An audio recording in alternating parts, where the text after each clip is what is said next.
ዛሬ የሂሳብ መዝገባችሁን በመታዘጋጁበት ወቅት ማድረግ ስላለባችሁ ጥንቃቄዎች 5 ጉዳዮችን ነግራችኋለሁ። በመጀመሪያ ደረጃ የደረሰኞቻችሁን ህጋዊነት ማረጋገጥ ነው። ደረሰኞቻችሁ የማኑዋል ደረሰኝ ከሆኑ የገቢዎች ሚኒስቴር የፈቀዳቸው በብርሃንና ሰላም የታተሙ የራሳቸው QR ኮድ ያላቸው ደረሰኞች ሊሆኑ ይገባቸዋል። ከዚህም በተጨማሪ እያንዳንዱ ደረሰኝ የድርጅቱ ስም፣ የድርጅቱ አድራሻ፣ የድርጅቱ ቲን ነምበር፣ የግብይቱ መጠን፣ የግብይቱ ዋጋና ግብይቱ መቼ እንደተካሄደ የሚገልጽ መረጃ ደረሰኙ ላይ ሊኖር ይገባል ማለት ነው። ደረሰኙ የሽያጭ መዝገቢያ መሳሪያ ደረሰኝ ከሆነ ደግሞ የመሳሪያ ወይም ደግሞ የማሽኑ መለያ ኮድ ደረሰኙ ላይ መታየት ይኖርበታል ማለት ነው። ሁለተኛው ጥንቃቄ ማድረግ ያለባችሁ ከወጪ ጋር ተያይዞ ነው።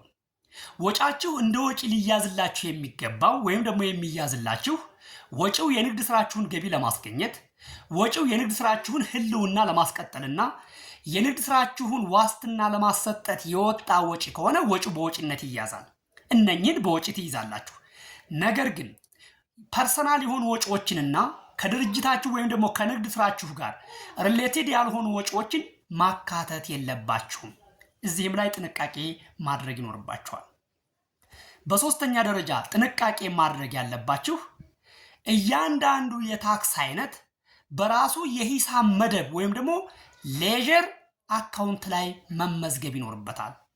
ኦኬ፣ የተጨማሪ እሴት ታክስ፣ ቫት፣ ዊዝሆልዲንግ የመሳሰሉትን በራሳቸው የሂሳብ መደብ ላይ መመዝገባችሁን ማረጋገጥ አለባችሁ። ሌላው ጥንቃቄ ማድረግ ያለባችሁ ሲስተማችሁ ወይም ደግሞ ሂሳብ መዝገብ የምትሰሩበት መረጃችሁን የምታከማችሁበት ፒች3 ከሆነ ምናልባት ይሄ ፒች3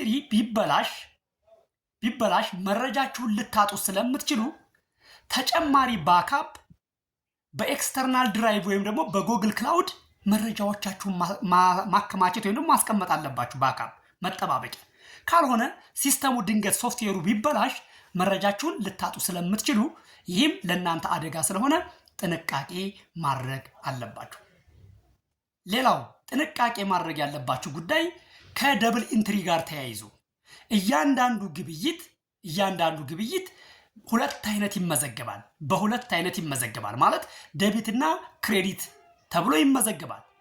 ስለዚህ እነኚህን እያንዳንዳቸውን ግዥም ሆነ ሽያጭም በዴቢትና ክሬዲት መመዝገባቸውንና እነሱም ባላንስ መሆናቸውን ማረጋገጥ ይኖርባችኋል ማለት ነው።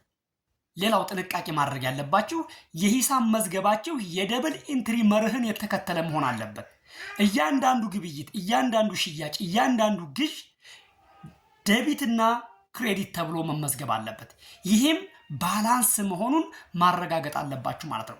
ሌሎችም ጥንቃቄ የምታደርጉባቸው ጉዳዮች ይኖራሉ። በቀጣይ በስፋት እናያቸዋለን። ለዛሬ እነኚህን ከነገርኳችሁ ይበቃል።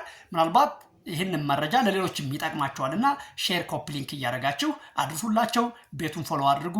አመሰግናለሁ።